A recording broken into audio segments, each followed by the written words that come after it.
speaker system. So I'm headed to the west side. Yes, I'm jaded, awkward and a little too anxious. This place has got me feeling frustrated, 'cause everybody here looks amazing. Guess I'm fucked, guess I'm jaded. I don't even wanna be faded. This place has got me feeling frustrated, 'cause everybody here looks amazing. Guess I'm stuck.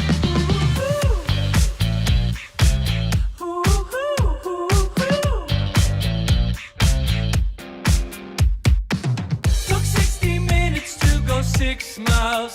Now I'm 15 late on the 105.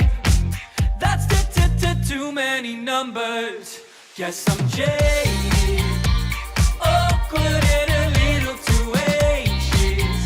This place has got me feeling frustrated, 'cause everybody here looks amazing. Guess I'm fucked.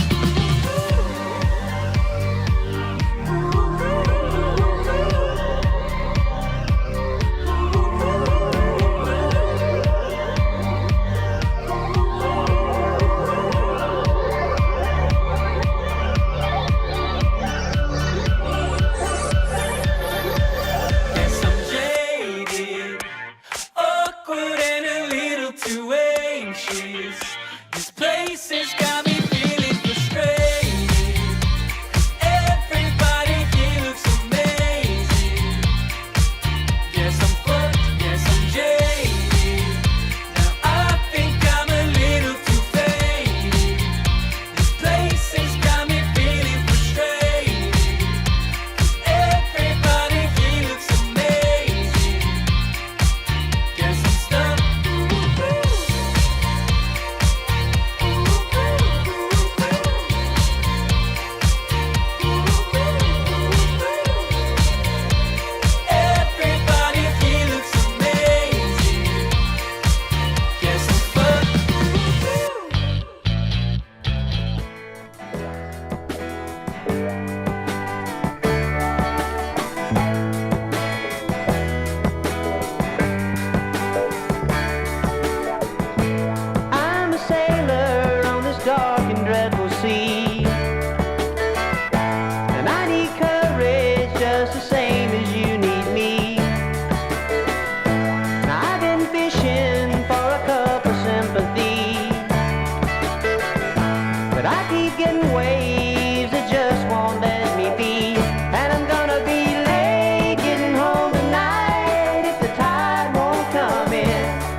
listening to the Jams and Coffee Morning Show with your host, Brad Brock.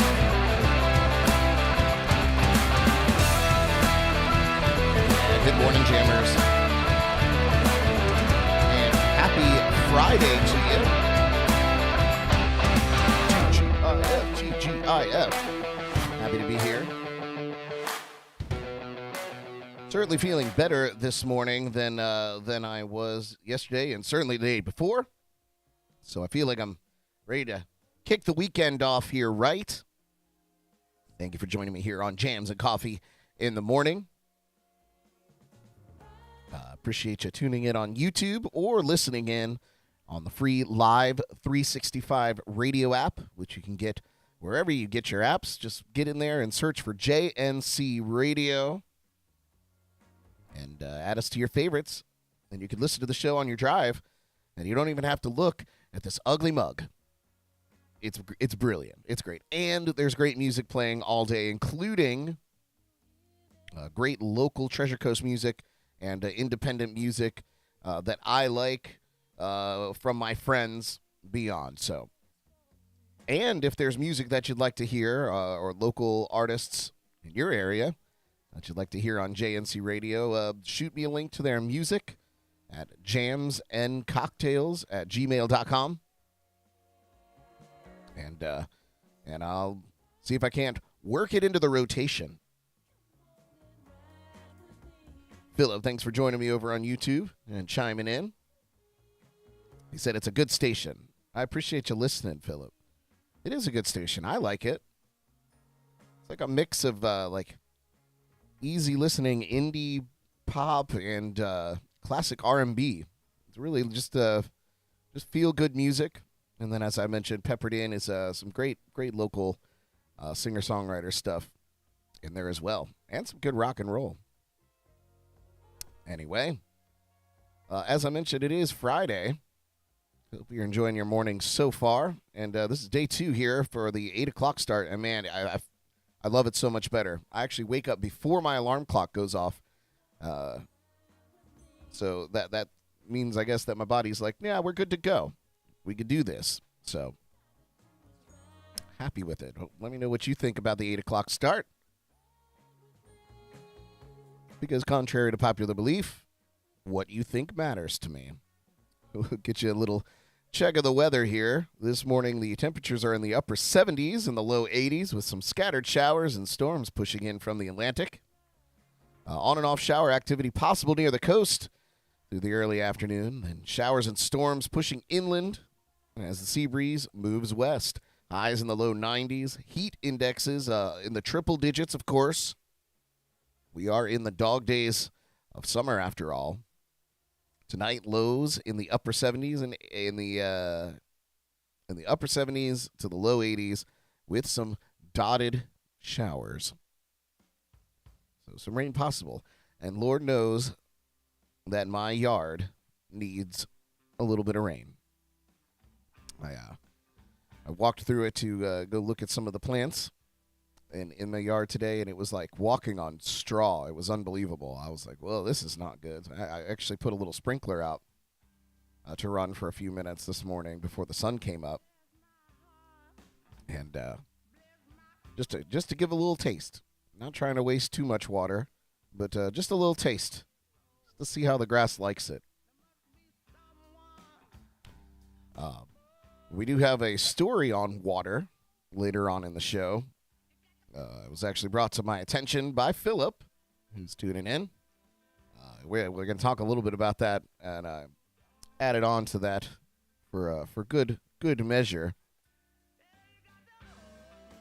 We'll also be talking about SpaceX. Got a story from SpaceX or about SpaceX, and we got some local news. And we'll have that with a little bit of a history lesson. Yeah, some really great stories. Some music news, and of course we'll end out the show with some shameless plugs. So, there are some national days going on today. Bizarre as ever. We wouldn't want it any other way, would we?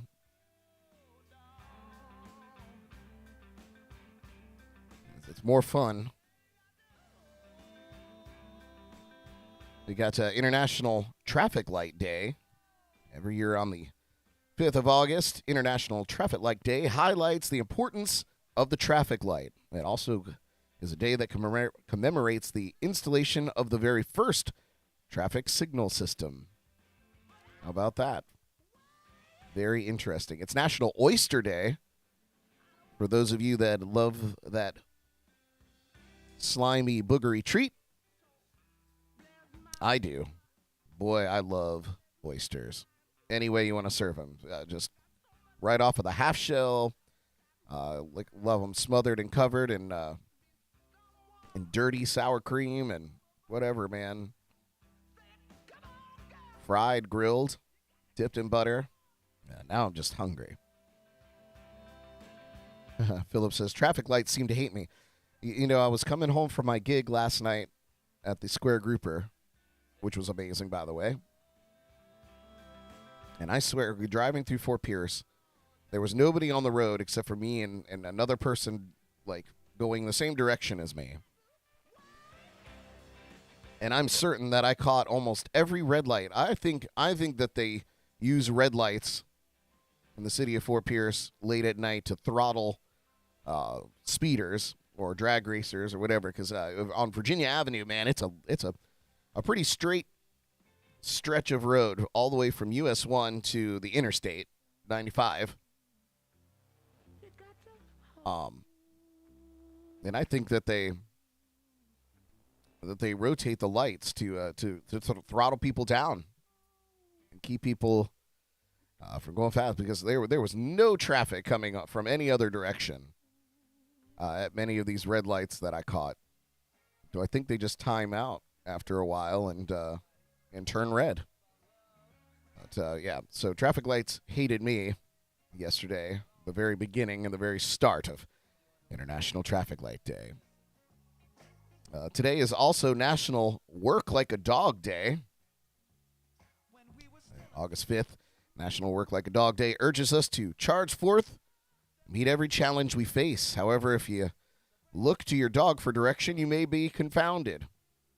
The English language is confusing. Take, for instance, two common idioms we use in our everyday lives. It's a dog's life or work like a dog. And it's a dog's life refers to dogs being able to laze around and sleep all day. Most dogs are companions. As members of our family, their biggest worry is the next vet visit. On the other hand, work like a dog suggests the opposite. It means working to your maximum ability for an extended length of time. Now, how could these two phrases apply to our canine companions when they meet contradictory things?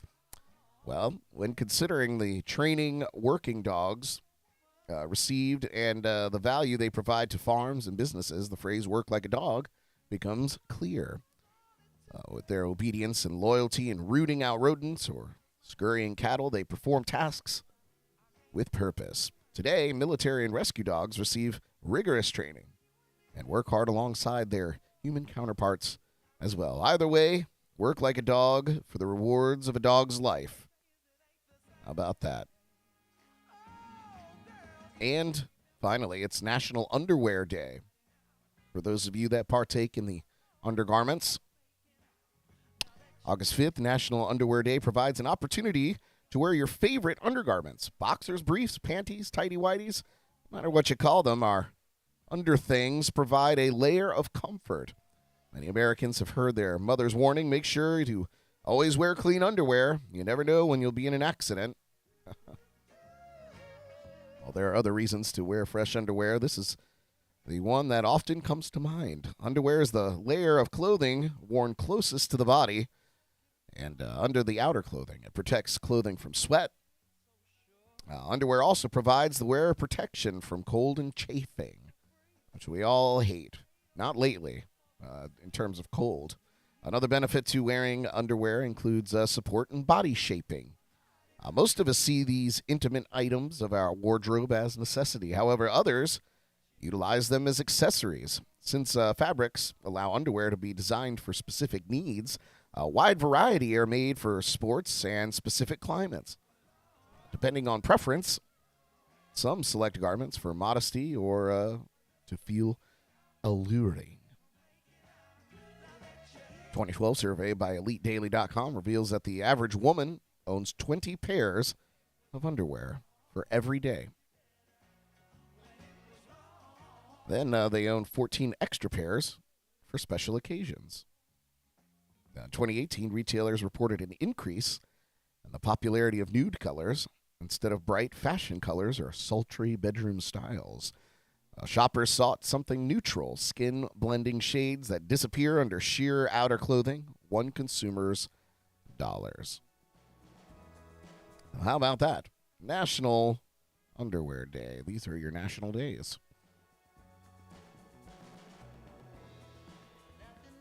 Yeah, Philip, date night underwear. For me, date night underwear just means any underwear that doesn't have holes in them. Jordan, bless her heart, because it never even crosses my mind to replace underwear. Like, I will literally wear them until they disintegrate. But she'll go out and she'll buy me brand new packages of boxers, and she encourages me to throw away my old boxers and, of course, replace them with the new ones. I don't always listen, though. Yeah, it's funny. Philip mentions Christmas. It's true. I do. Remember when you were a kid and you hated getting underwear and socks for Christmas? These days, I rely on it. If I miss a Christmas and I don't receive socks and underwear, it becomes a problem. A supply chain shortage, if you will, for my underwear. Well, when we come back, I'm going to tell you about an unexpected surprise at an Australian sheep farm coming from the sky. But we're going to get a little music break here to kick it off. You're listening to Jams and Coffee in the Morning. Thank you for joining me. I'll see you in just a few.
You're listening to the Jams and Coffee Morning Show. That's right. You are listening to the Jams and Coffee Show. Welcome back. Paul, I'm sorry I missed your call, man. Feel free to give me a shout back. JNC hotline 772-888-1596. I think you had a little story to tell about underwear. I'd love to hear it. So, in the meantime, while we're waiting on Paul to give us a shout back, something interesting came from the sky in an Australian sheep farm earlier this week. 3 large chunks of space debris crash-landed into an Australian sheep farm have been confirmed as belonging to SpaceX. The Australian Space Agency announced on August 3rd the space junk found embedded in farmlands in New South Wales' Snowy Mountain region on Saturday, July 30th, came from a part of SpaceX's Crew Dragon spacecraft that likely re-entered Earth's atmosphere on July 9th. The day that locals reported hearing a loud sonic boom and seeing a blazing light arc across the sky. The first of the debris, a 10-foot-tall spike, seared black by re-entry, was found by local sheep farmer Mick Miners on his farm south of Jindabyne, according to the Australian Broadcasting Corporation News. And his neighbor, Jacques Wallace, discovered a separate chunk nearby. Wallace promptly asked Australia's Civil Aviation Safety Authority what he should do with the space shrapnel. And, of course, the agency told him to contact NASA. And Wallace told the ABC News, I'm a farmer from Dalgety. What am I going to say to NASA? The Crew Dragon capsule launched in November 2020 to take 4 NASA astronauts on a round trip to the ISS. The experts believe that the space junk is likely from the unpressurized trunk of the Crew Dragon, which was attached to the spacecraft's lowest side and was designed to carry cargo into space and to support the craft during its launch, according to SpaceX. Half of the trunk was also stocked with solar panels that power the ship during flight and while it was docked at the International Space Station.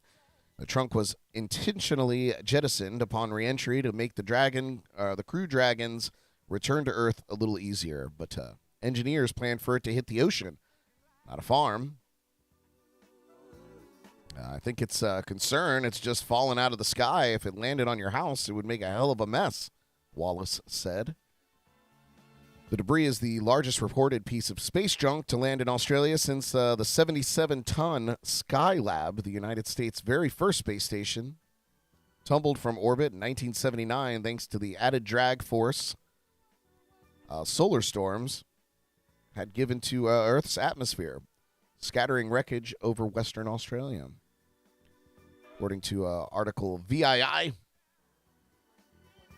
the 1967 Outer Space Treaty, and of which all major spacefaring nations are parties, any country that sends an object into space is internationally liable for the damage it may cause to another party when it comes crashing back to Earth.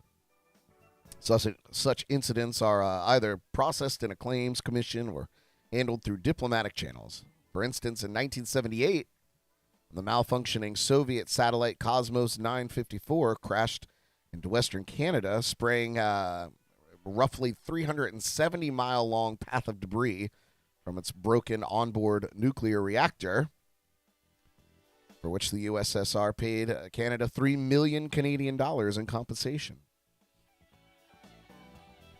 The SpaceX rocket wasn't the only thing to fall to Earth last week.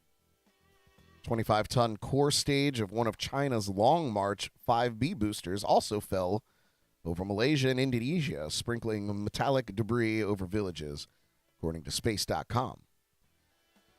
Space agencies usually plan the trajectories of rockets so that any potential debris burns up in the atmosphere or lands in the ocean, but the increasing pace of space activity has put more of Earth's population at risk of being struck by debris from uncontrolled reentries.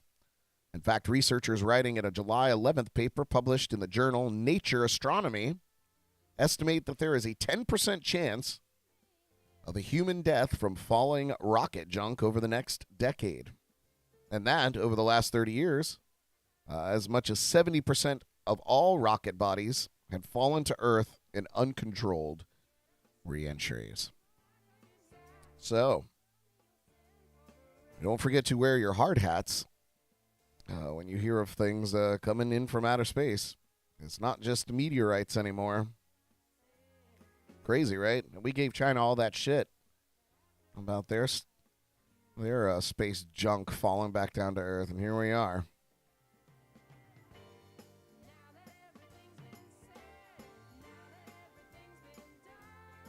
Interesting story from Colorado. A teenage lifeguard in Longmont, Colorado, helped deliver a baby while at work.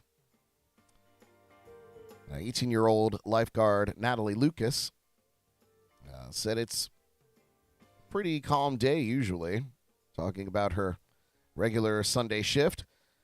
Calm is what she was expecting on a Sunday morning last month, but that's when expectant mother Tessa Ryder, who was 9 months pregnant, visited the YMCA pool.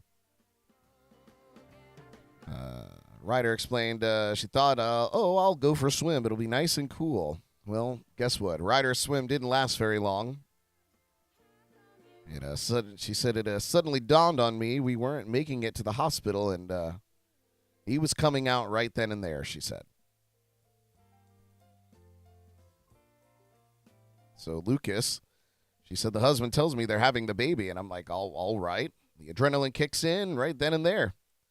Lucas requested for someone to call 911, grabbing a medical bag and towels, and was right there. Ryder pushed. She was there. Ryder explained that she was there to do anything we asked, and the first thing I could think of was, could someone hold my back up? And she did, and it was perfect.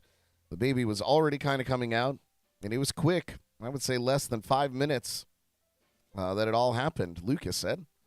Baby Tobin was born happy and healthy on the pool deck of the YMCA. Without her, I would not have been able to focus my attention that Tobin came out and that he was safe and healthy. Right after the birth, someone snapped a photo of the four. And Ryder joked he's definitely going to be a swimmer. So how about that? I'm going to go over to the hotline here. Got Paul calling back. Paul, you're on the air. Hey, good morning. Yeah, sorry, not on the YouTube today. Just battling I-95 traffic. So, it's always a pleasure driving on 95 on a Friday morning, right? Oh yeah, it's not even raining. So yeah, sorry, Phil. Can't hang out with you in the chat today. It's a little bit difficult to do two things at once. So what I want to ask you is, all right. So we talked about your underwear there. So the question is, where the heck did that phrase come from? What your mother always tells you about wearing clean underwear. That's an interesting. That's interesting. Meanwhile, I'm driving on the road trying not to have an accident, and I'm thinking, thank God I have clean underwear on. Let's use the Google brain, Paul, and let's find out where that came from. All right. So where did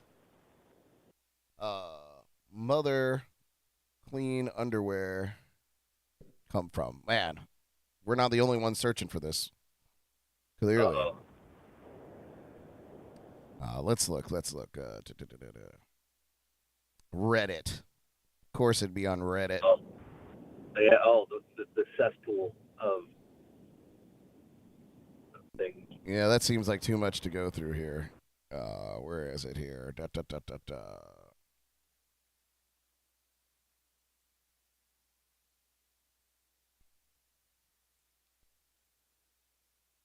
Interesting.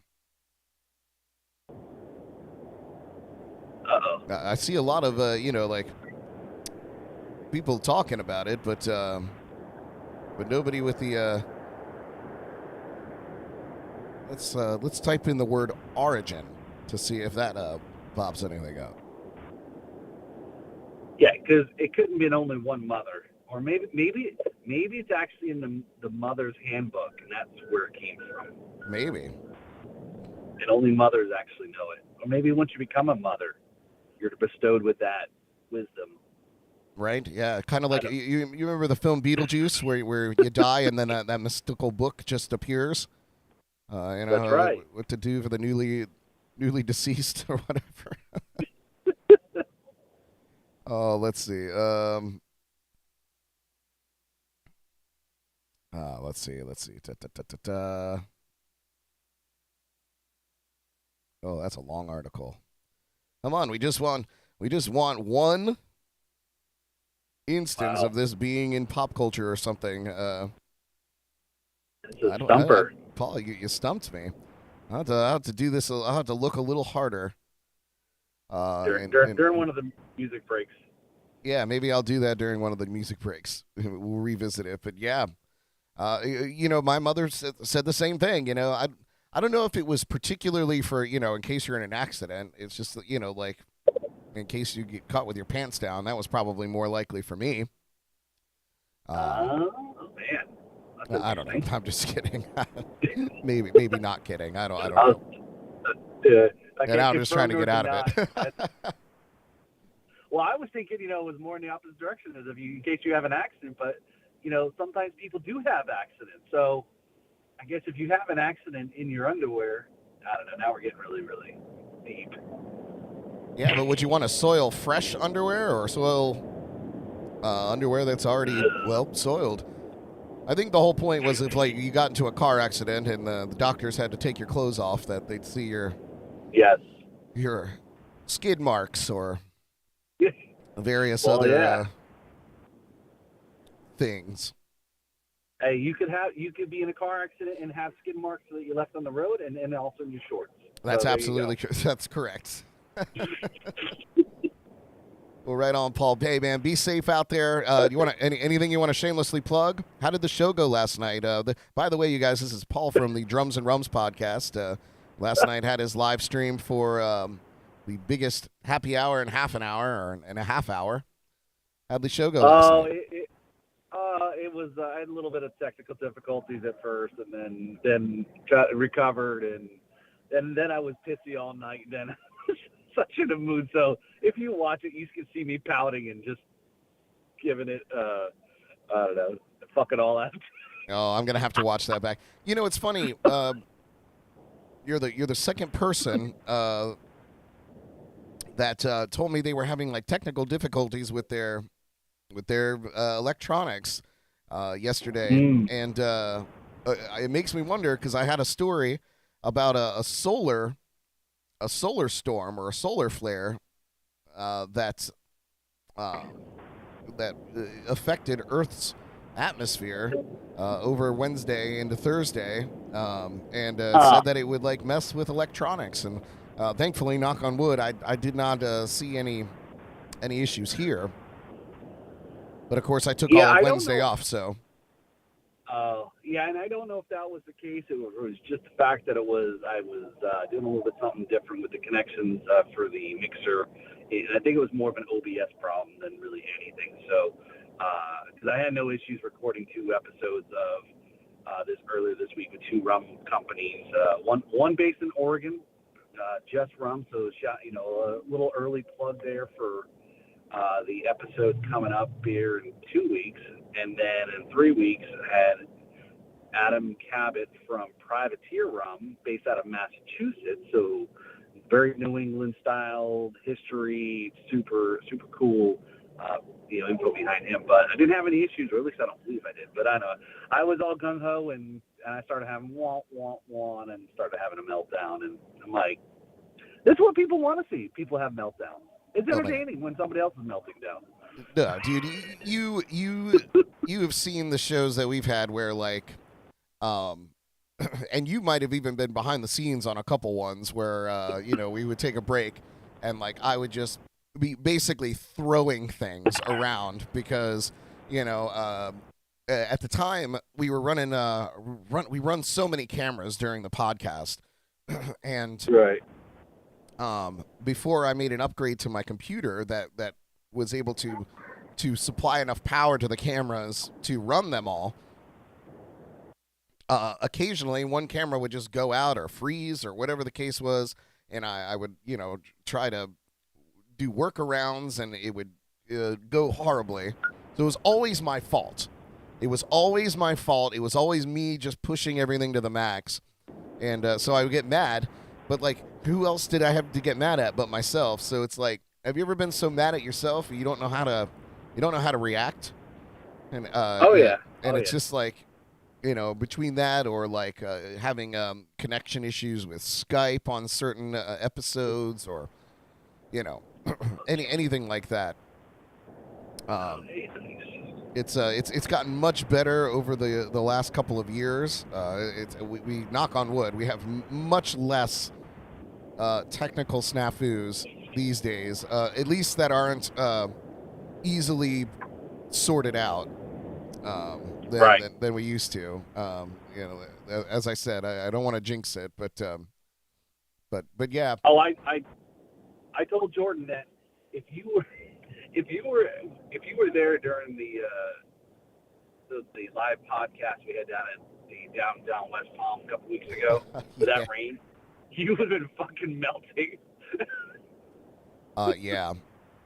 Jordan was telling me, and she felt so bad. She really did. She was like, all I could see was just Paul just running around completely drenched, like just trying to, put all his gear away. And she's like, all I could think of was you, like seeing you when, the rain started and you're like trying to put all your drums and shit away. And I was like, it sucks. There's nothing fun. Yeah. Like, and the only thing that you could do is be quiet, Like, there's nothing you could say in the moment that's going to make it better aside from, I have a tarp. You say that, you may save the day, but short of that, it's like, just let me get through this, and then we'll have a beer, or Yeah, for sure. So, all right, well, let's find out that answer to clean underwear. So, and I'll continue my drive and let you go back to the show, man. I will do. Hey, man, drive safe out there. Thank you so much, Paul, for calling in. I'll talk to you soon, my friend. Gotcha. See you. All right, that was Paul from the Drums and Rums podcast. Calling in on the JNC hotline, 772-888-1596. It's open for everyone. So if we're talking about anything that you'd like to talk about, please give me a shout. But if you're shy, I understand that as well, and you can talk to us in the chats and comments over on YouTube. If you're watching the replay on Facebook, sorry, but I'm probably already back in bed sleeping by the time you're watching that. So, interesting story I'm going to share with you when we come back from the break. Football is back. For some of you that are football fans, it's an exciting time. And we're going to talk about the MVP. And no, we're not talking about the most valuable player. We're going to talk about a different MVP when we come back. You're listening to Jams and Coffee in the Morning. Here's one from Allegra Miles.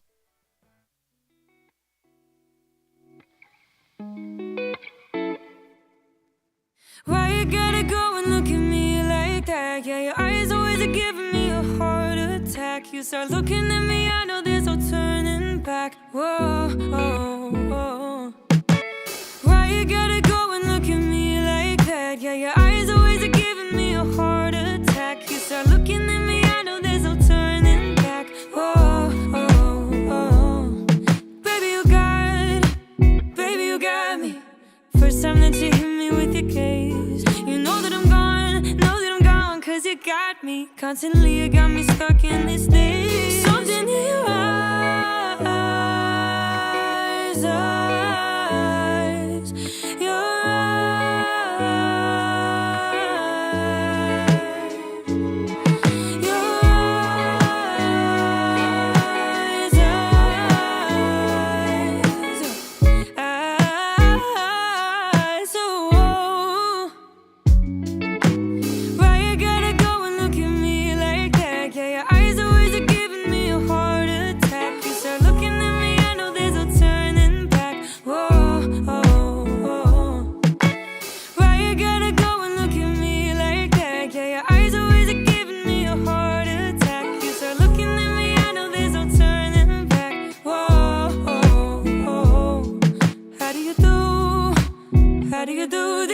Cause you found your way deep inside of my soul. The way that you move, oh, it's so healing. You got this way of making me whole. Something in your eyes,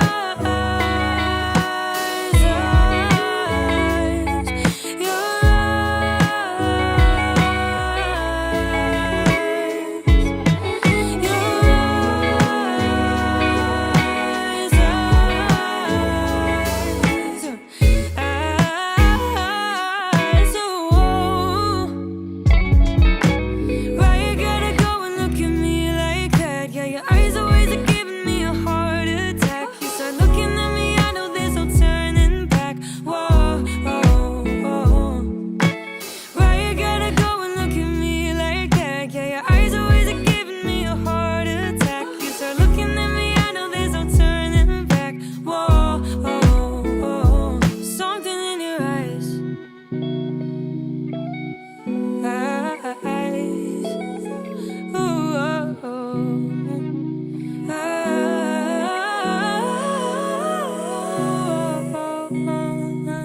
Lying here at home with her, alone as I could be.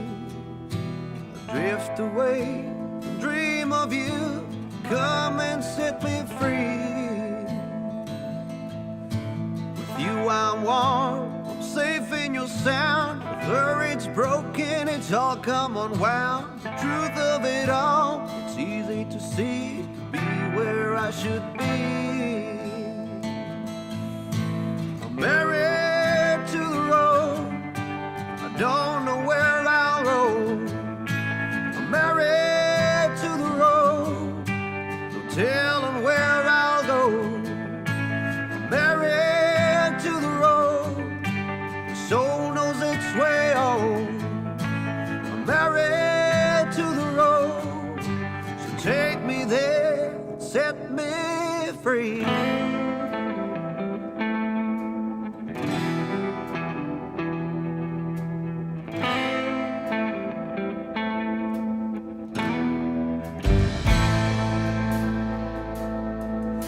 Been holding on for way too long. Story's getting old. Fire's gone, ashes remain from the seeds that I have sown. So I run away, I run to you. I burn it down, no more the fool. The rolling wheels, the open sky, it's where I feel alive.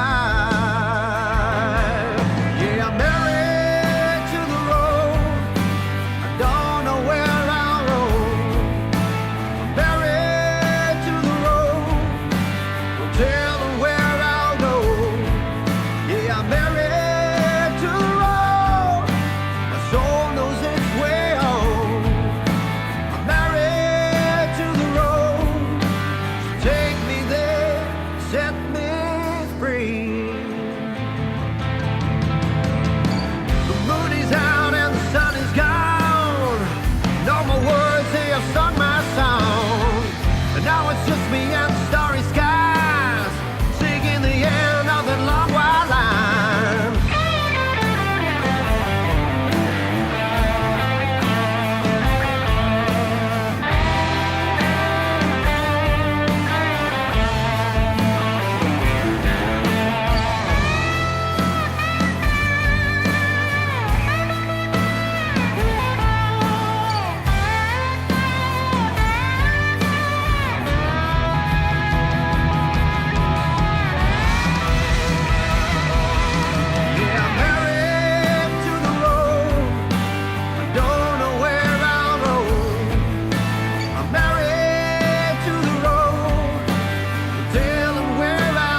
You're tuning in to Jams and Coffee in the Morning on YouTube or the Live365 Radio App on JNC Radio. You can get that app, of course, wherever you get your apps from. And it's completely free, so check that out. Thank you so much for tuning in. Pam joining us over on YouTube. Nice to see you, Pam. Before we went to the break, I was talking about an MVP, but it wasn't the MVP that you might be thinking of. Are we talking about most valuable psychedelics? Well, according to Aaron Rodgers, that is what we're talking about. Green Bay Packers quarterback Aaron Rodgers appeared on the Aubrey Marcus podcast on Thursday, where he discussed mental health and psychedelic drug use. Rodgers started out by talking about being true to himself, his athletic development, and figuring out what it means to be alive. When things then turned more holistic when he spoke about holistic medicine and psychedelics. Rodgers talked about his first time taking a psychedelic drug, calling it a major ego death. He said it was going to the depths of my soul and hearing and feeling all that self-criticism, all that doubt, all that judgment that I placed on myself, he said. Rodgers said he then was able to make peace with his self-criticism, doubt, and judgment. Prior to Rodgers' back-to-back MVP seasons, the Packers quarterback tried a psychedelic called ayahuasca. It definitely sounds Native American in some way. He credits that experience in part for his successful seasons. I really feel like that experience paved the way for me to have the best season of my career, he said. I laid there afterwards on my mat and then opened my eyes, and it felt like I was opening my eyes for the first time. Rodgers also credited the psychedelic for teaching him how to love himself and others unconditionally. That, he said, is the greatest gift he can give his teammates. Rodgers said, I mean, obviously it's important I play well and show up and lead and all that stuff. They won't care about what you say until they know how much you care.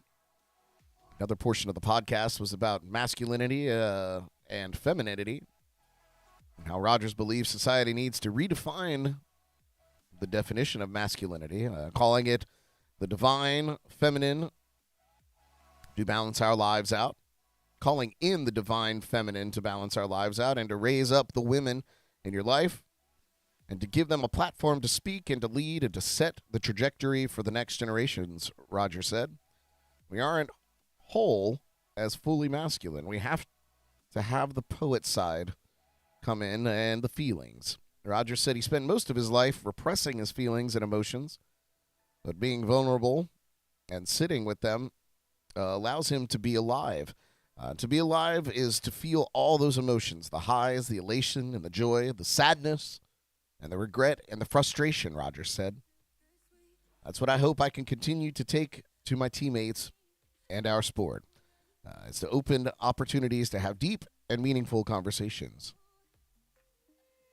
So in short, Aaron Rodgers is an amazing quarterback because of psychedelic drugs. And he's secure in his masculinity. Say what you want about the Packers. I like Aaron Rodgers. He's a great ball player and interesting guy. I wasn't his hairstyle made him look like a hitman over the last couple of seasons. The long slick back look, but hey man, at least he can grow hair. I can't do that. Only on my back. On top of my head, not so much anymore. But who's counting? I have a great hat collection. And some music news today. Lady A, formerly known as Lady Antebellum, postpones their tour as member Charles Kelly starts a journey to sobriety. According to a statement released by the country group, Hillary Scott, Dave Haywood, and Kelly said in a statement on social media that the decision to push their Request Line tour to next year was hard but important. They said, "We are a band, but more importantly, we are family," the statement said. "We're proud to say that Charles has embarked on a journey to sobriety. So right now, in order to be the healthiest, strongest, and most creative band we can be, Lady A will take some time with the support of our families and team of professionals to walk through this together. It's early on this road, but we are determined to do what will best set us up for many more years together. We're grateful for your patience." The group concluded with the statement, "This update is coming in real time, but in the coming days, your point of purchase will be in touch with you with new ticket information, and we're looking forward to making 2023 our best year yet." Lady A's next scheduled date was August 20th in Memphis, according to the band's website. But as of now, all those dates are postponed. Hey, man, I'll never knock somebody for wanting to get sober. I think that's always a wise choice, especially if it's causing problems in your life, in your family, with your health. All things to take a look at. You know, like I'll always say, you know, wars could be settled over a drink, but battles have been started over a drink. So it's really a slippery slope. I've always said that it's you don't drink to feel better, you drink to feel even better. And that's the way I look at it. Hasn't always been that way. It was a struggle when I was younger. But nowadays, I never reach for a bottle when I'm having a shit day. I would much rather go for a... I know it sounds silly, but I'd much rather go for a run or a walk. Or immerse myself in work to get my mind off of anything I may be going through. But yeah, and I certainly don't reach for a drink anymore when I'm having a shit day. That's good advice. That was advice bestowed upon me many years ago, and I walk with it now. I have some celebrity birthdays today. I know you guys were wondering. Neil Armstrong was born on this day back in 1930. He sadly passed away in 2012. But he would have been 92 years old today. Neil Armstrong, of course, astronaut extraordinaire. Actor Jesse Williams turning 41 years old today. And rocker Rick Derringer is turning 75. Rick is still out there touring. In fact, he plays in Stewart from time to time at Terra Firmata. And still puts on a hell of a show. Definitely worth a watch if you see him around. He's been involved with a lot of stuff. A lot of stuff.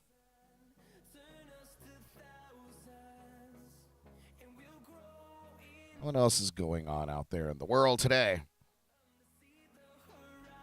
Back in some music news, Post Malone's Gaming for Love streams raise over $200,000 for charity. We actually had a podcast on this a few months ago about modern music philanthropists. Post Malone made the list many times, or many lists over times. And this is no exception. Post Malone combined two of his favorite things, playing games and raising money for charity, with Gaming for Love, which has raised over $200,000 for several charities.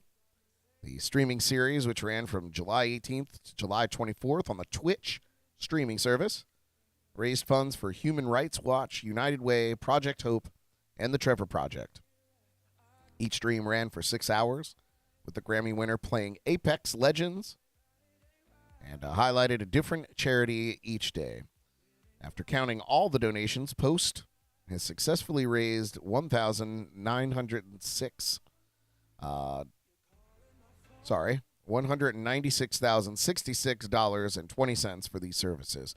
He then directed $40,000 of his own money to the campaign, which was matched by Respawn Entertainment, the owner of Apex Legends. The live stream that raised the most money in a single night was the one that ran on July 24th, which benefited the Trevor Project. The 6-hour stream raised $76,000 after Post opened a private server and welcomed 60 people to compete in a tournament. If you miss these live streams and a chance to donate, don't fret. The Circles rapper has since posted all the streams to his Gaming for Love YouTube channel, and every video has a link where one can send funds to their chosen charity. Oh, Paul, you made it. He must have landed. I'm glad you got wherever you were going safe. Yeah, 200K, man. That's the power that these celebrities, these young celebrities, especially in music, have these days. You know, and it really is wonderful to see when they put it to good use, whether you like their music or not. The impact and influence that they have over their fans is undeniable. And when it's channeled for good, like Post Malone does so often, you know, he's squirrely. He's weird to look at. I get it. You know, people from my generation and back have a hard time wrapping your heads around Post Malone. But he's a great guy with a big heart. And he does this kind of stuff all the time. This was just a big one. So hats off always to Post Malone and the work that he does outside of music, and his music too. It's good. I like most of the stuff that he puts out there.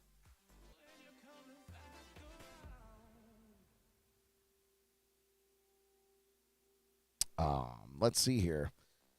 Oh yeah, I think we should just get into it, Philip.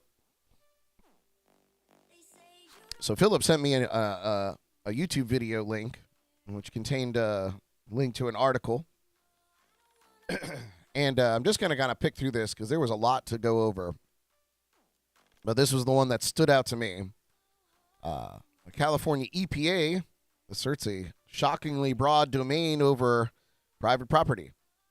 Now, if this was anywhere other than California, it would be majorly shocking to me. But because this is California, and it's the most wild, highly taxing state in the union, I wasn't shocked, but it is concerning. Yeah. So, here's the article, the accompanying article. A source near San Diego has shared with California Globe a shocking letter that's quietly being delivered to owners of private water wells. The California, this is a quote, California is marching toward a world where those with wells on their own property will be required to put a meter on them and pay the government, writes the source. Because in their world, the government owns everything and we're just renters. The letter is signed by Natalie Stork, the chief of Groundwater Management Program Unit 1, and was sent in late July on the letterhead of California Water Boards under the authority of Governor Newsom and Jared Blumenfield, Secretary for Environmental Protection.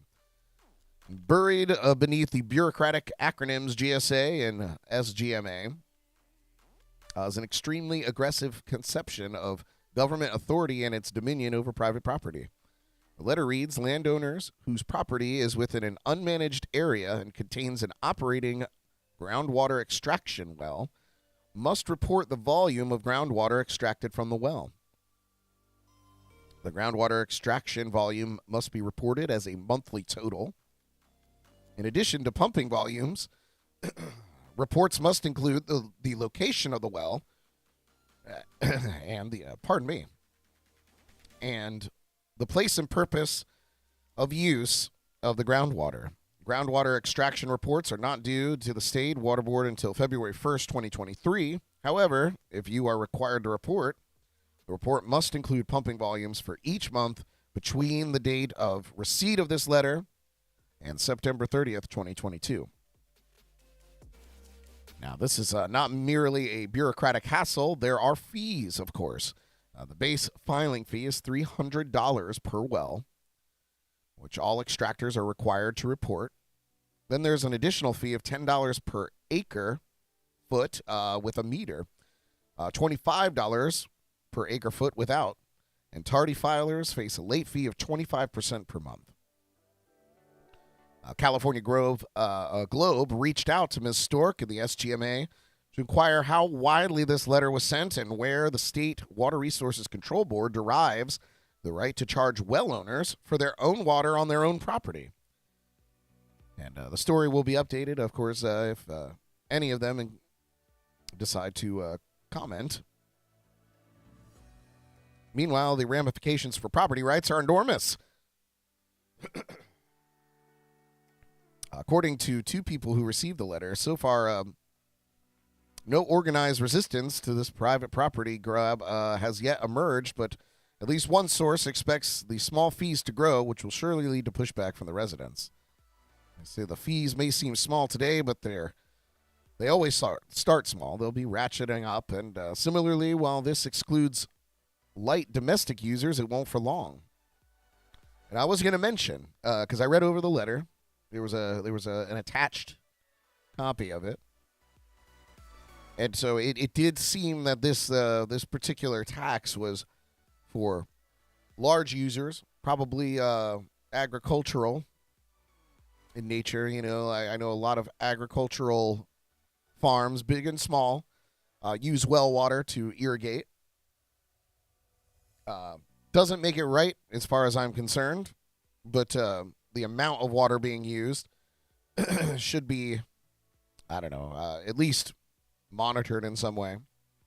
But as of now, it appears that domestic users like homes are not being affected by this. So you as a user in your own home using water to shower and wash your dishes and things like that does not appear to affect you as of now. But we'll see. We'll keep following that story because it's interesting. But California isn't the only state that has overreaching and bizarre taxes. And I have 11 strange state tax laws here. While the federal tax code may be complicated, state tax laws can be just as convoluted. Well, here's a few strange state tax laws and how they're generating tax income in ways that are both bizarre and entertaining. First on the list here in Kansas, they have a lower altitude, higher tax. If you've ever wanted to soar above the earth in a hot air balloon, you're not alone. But if you want the security of staying attached to the ground while doing so, it'll cost you. In Kansas, riding a balloon that's tethered to the ground is subject to the amusement tax. However, if it's not tethered, it's considered transportation and it's tax-free. So you don't want to pay for being in a hot air balloon. Let the rope go. Let the line go. Be free. Be one with the air. Kansas. Number 2, New York. Surprise, surprise. New York prides itself on serving the best bagels in the country, which is a good thing considering you're paying a premium to eat them. Now, while an uncut bagel is tax exempt, the state adds an 8-cent tax to any altered bagel. So if you ask for it with cream cheese or lox, or even if you just want it sliced for you, that's considered preparing it for consumption on the premises, which inspires that extra 8-cent tax. How about that? Tax on bagels. Number 3 is California. Again, surprise, surprise. You'd think that the states would encourage residents to eat healthier, especially in California, and avoid getting a candy bar from the vending machine. But California doesn't incentivize you to choose fruit. In fact, picking sliced apples or fruit salad from the machine costs you an extra 33% in taxes. So think ahead instead. If you buy from a grocery store, you avoid that hefty tax. These give me anxiety, you guys. Like, we get up. We went up in arms in Florida for raising our overall sales tax by half a penny. Half a penny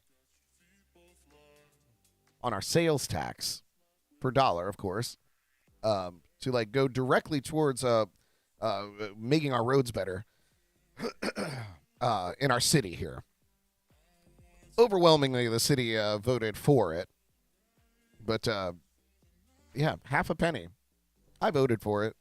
I'll admit it, because these roads are busted, and they immediately went to work, so that's good. But in Illinois, there's a candy tax for some.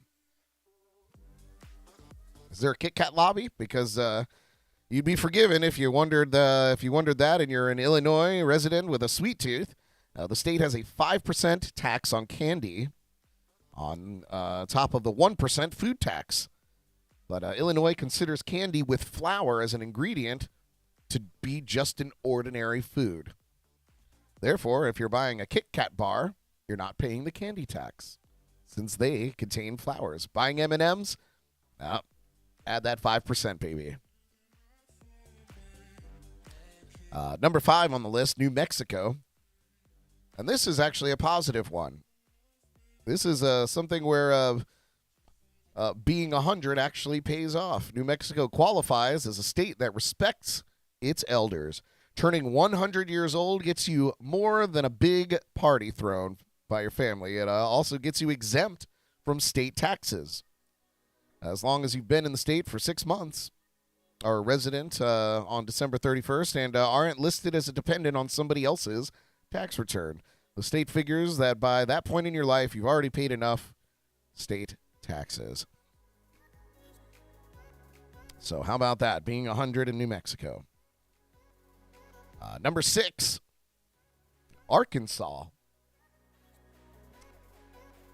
Not that the state is a little judgmental, but Arkansas's tax code encourages you to avoid tattoos or body piercings, or at least get them outside of the state. If you can't resist altering your body, Arkansas charges 6% to get tattoos, body piercings, and electrolysis. Even a big red state like Texas has their own share of weird taxes. If you want to feel like a cowboy but you don't want to get on a horse, just get the right clothes and maybe you can pass as someone at a home on the range. But if you think folks judge a man's credentials by the size of his belt buckle, watch out if you're shopping for gear in Texas. Belt buckles are subject to taxation in the Lone Star State.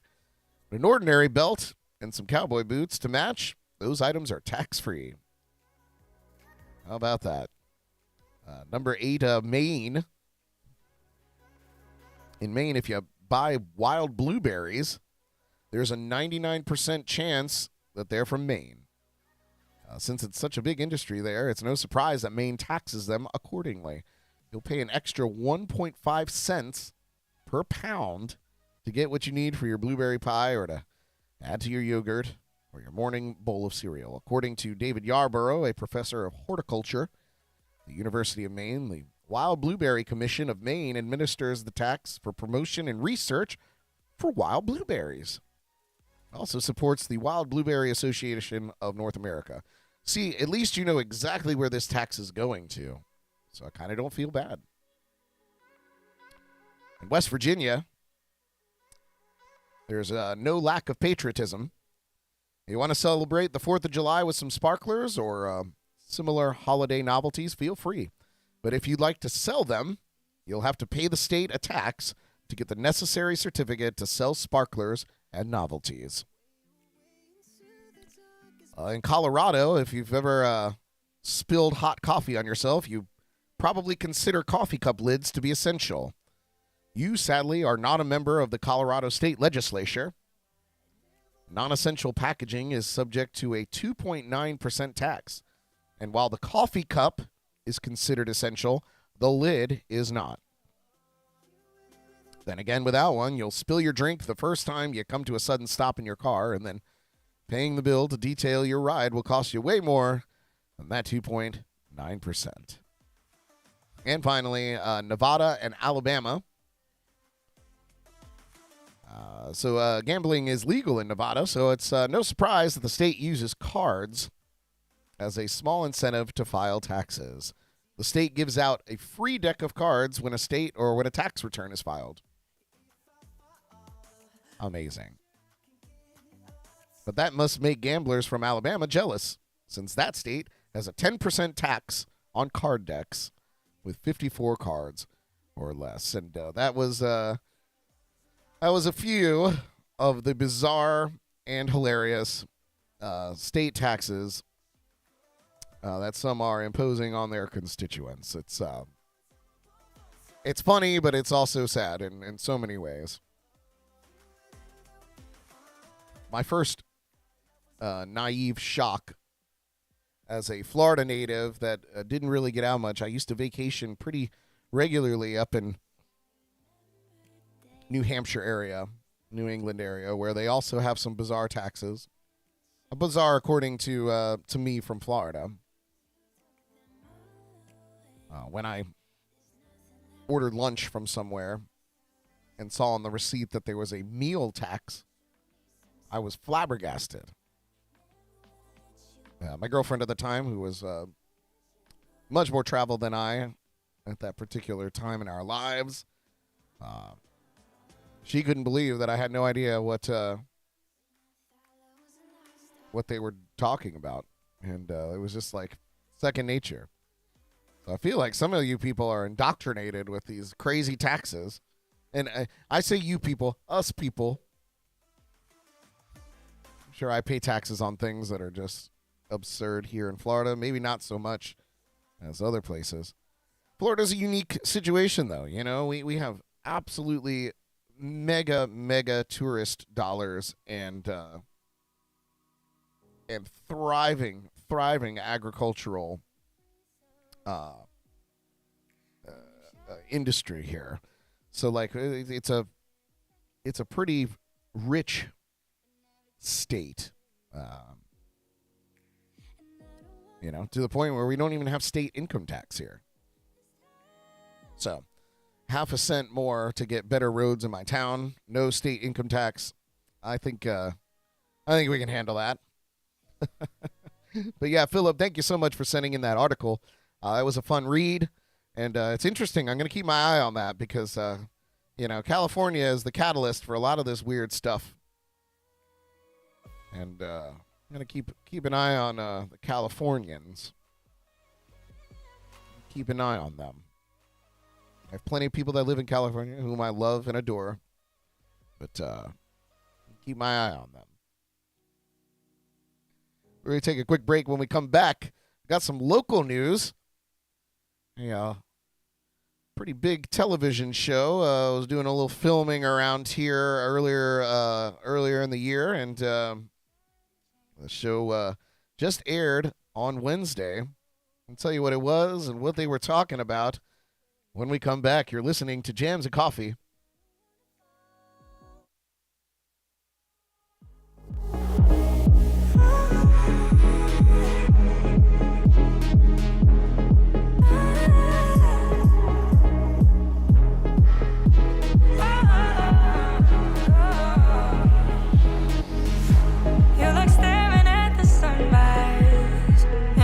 All through my veins, you know it drives me insane.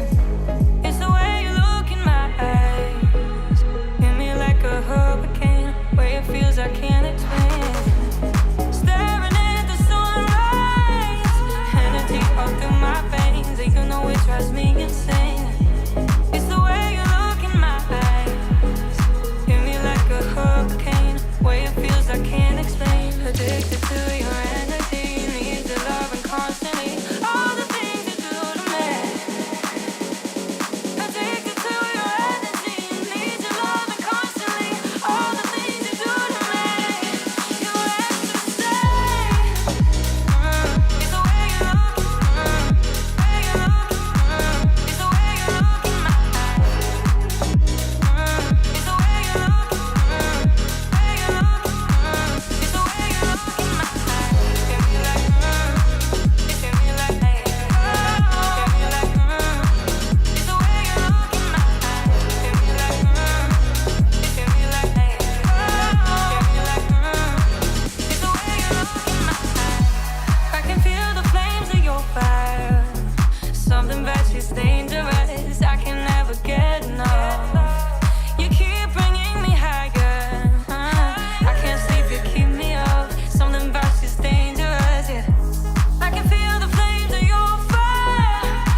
place or from ourselves, but we were happy for the ocean in between.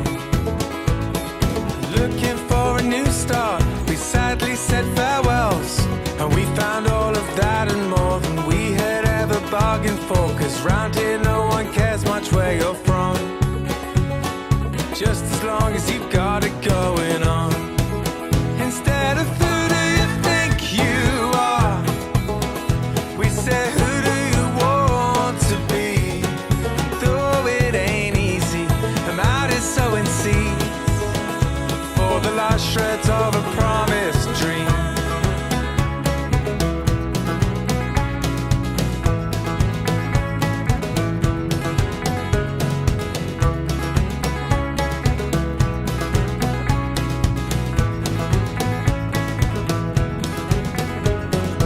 We've been tough and cunning and looked out for ourselves, but still ladies and gentlemen, I'd say we carved out a living with help from all our friends. I play music, Christy, well, she rents boats by the day. 'Cause round here no one cares much where you're from, just as long as you know right from wrong. Instead of who do you think you are, we say who do you want to be. Though it ain't easy, I'm out here sowing seeds for the last shreds of a promised dream. It's not all sunshine and roses, bad apples, yeah, there's a few. Suicides and overdoses, they break our heart, yeah, they break it in two. As the worst year of our lives crashes down around us still, I'm so glad that I'm alive and sucking on this bitter pill. 'Cause round here no one cares much where you're from, we just care that you keeping on. Instead of who do you think you are, we say who do you want to be. Though it ain't easy, I'm out here sowing seeds for the last shreds of a promised dream. Though it ain't easy, I'm out here sowing seeds for the last shreds of a promised dream.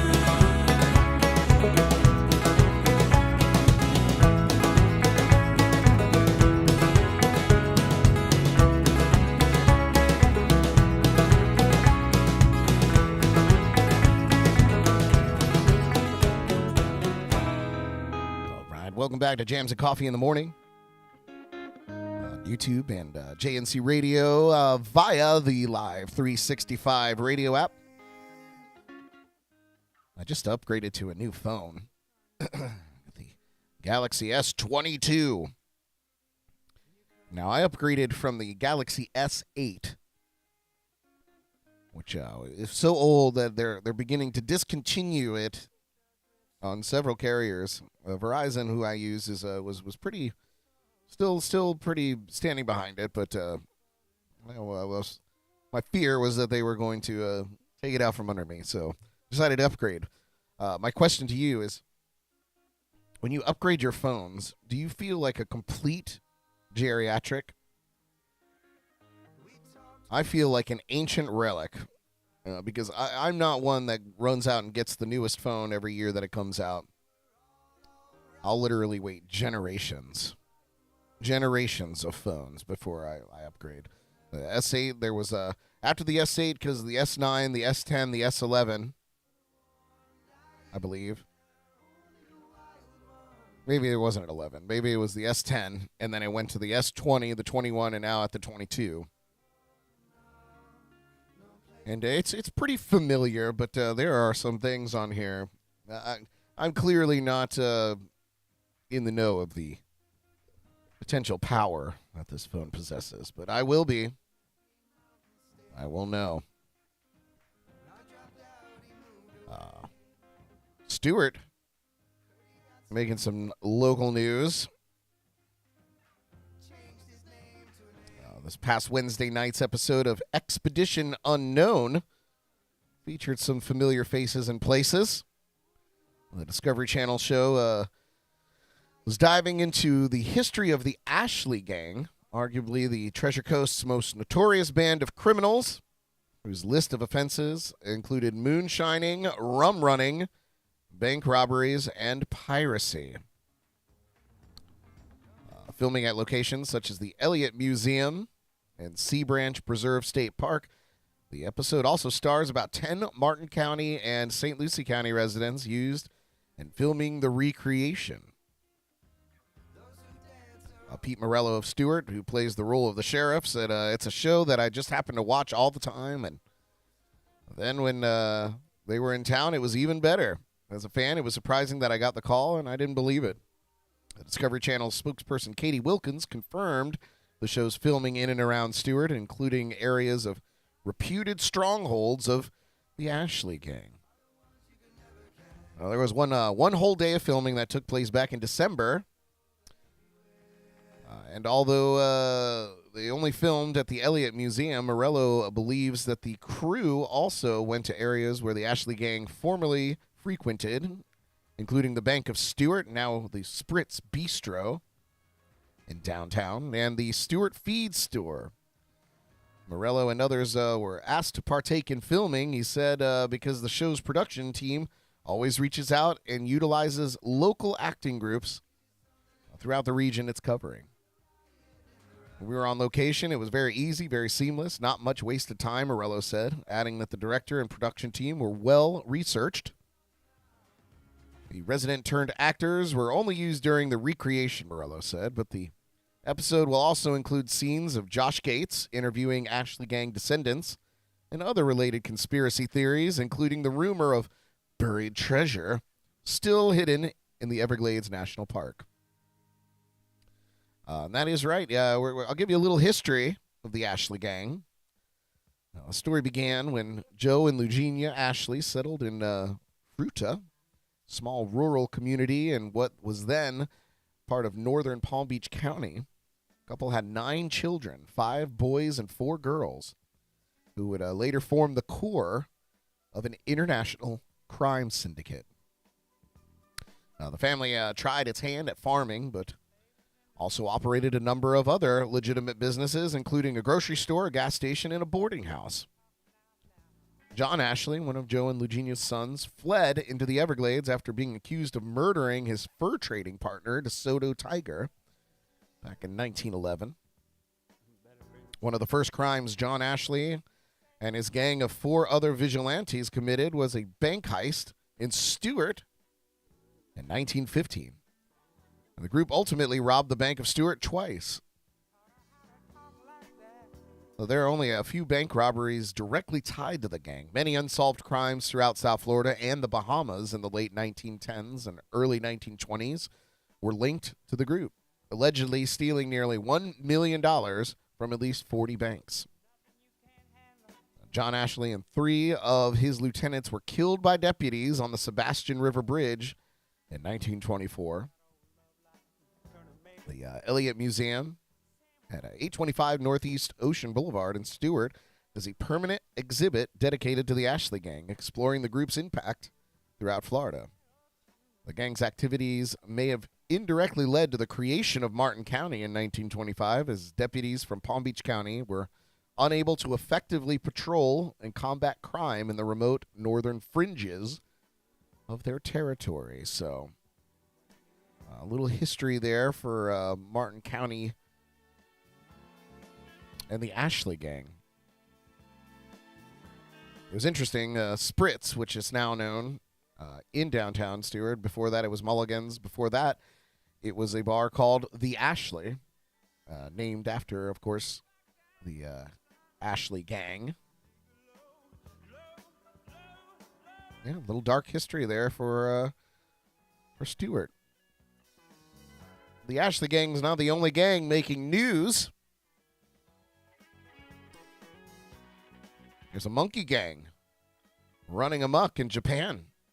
A marauding monkey that's been harassing people in Japan was recently tracked down and executed by a team of specially commissioned hunters. The macaque was a part of a monkey gang that is responsible for more than 50 attacks in the city of Yamaguchi.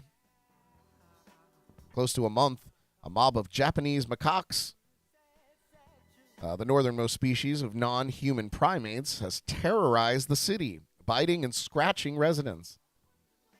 The monkeys haven't just attacked people in the streets, they have also learned how to open sliding doors and climb into windows, the BBC reported. In one incident, a monkey broke into a kindergarten classroom and leapt on a 4-year-old girl. Another incident, a monkey climbed through a window and supposedly tried to snatch a baby. The baby's father said, "I heard crying coming from the ground floor, so I hurried down. Then I saw a monkey hunching over my child." Terrifying. Some residents have begun arming themselves with umbrellas and pruning shears to protect themselves from the macaques, The Guardian reported. The school where the kindergartner was attacked is keeping kids away from the playground where the macaques are still at large. The recently euthanized monkey was a 4-year-old male implicated in at least one of the attacks in the city, although it's unclear whether he's the main culprit or not. Either way, it's unlikely that the gang will leave Yamaguchi's residents alone. Conflict between the macaques and the humans have been escalating in the region for decades, especially in rural areas where the monkeys feast on farmers' crops, according to a study published in April of 2021. Japanese macaque populations are steadily increasing, according to the paper and the mammal study, and the species is classified as one of least concern by the International Union for the Conservation of Nature's Red List. However, these monkeys were once in danger of extinction. At the end of the 19th century, roughly half of Japan's forests where macaques reside were lost to deforestation. In addition to habitat loss, widespread hunting dealt a blow to these primate populations, so that by World War II, macaques were threatened across Japan and were locally extinct in many areas of their former range. After World War II, Japan banned macaque hunting, but this movement to conserve these monkeys proved to be a little too successful. The macaque's two natural predators, the mountain hawk and the Japanese wolf, are endangered and extinct, respectively.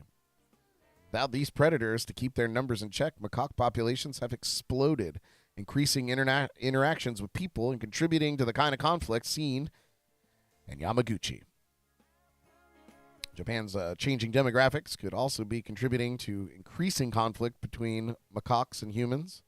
The authors of the 2021 study reported, over the past 50 years, people have moved away from rural areas and towards cities. It's possible that with fewer people living in these small villages, some of which have been abandoned, animals, including roving gangs of bold macaques, are moving in and taking over.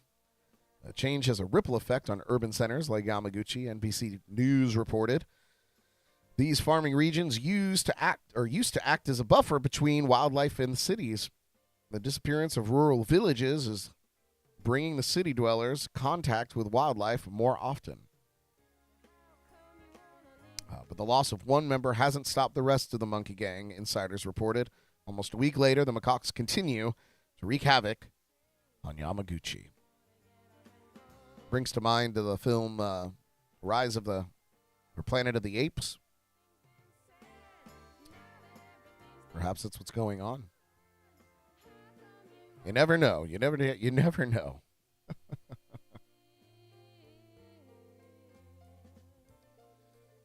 But yeah, so that's what's going on out there in the world today.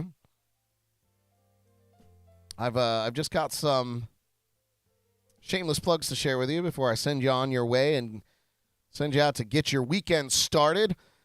This weekend I have a couple shows that you could check out if you're local. You can see me at the Vine and Barley tonight, Friday night, in Port St. Lucie. I'll be there from 9 to midnight. And on Sunday afternoon, I'll be at the Sneaky Tiki in downtown Stewart. The old Colorado Inn there probably was around when the Ashley gang were roaming.